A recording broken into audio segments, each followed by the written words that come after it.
நீங்கள் பார்த்துக்கிட்டு இருக்க இந்த பழம் வந்து நெக்டேரியன்னு சொல்கிறாங்க.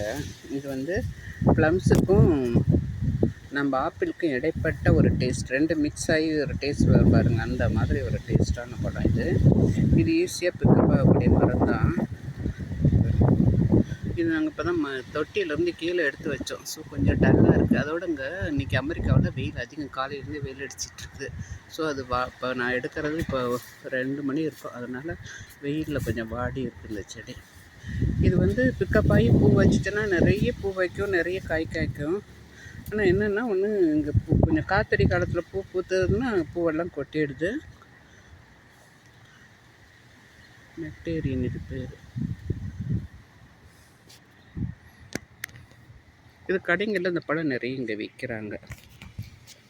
ஆனால் ஆப்பிள் மாதிரி சாஃப்டாக இல்லை, அது ஒரு மாதிரி இருக்குது.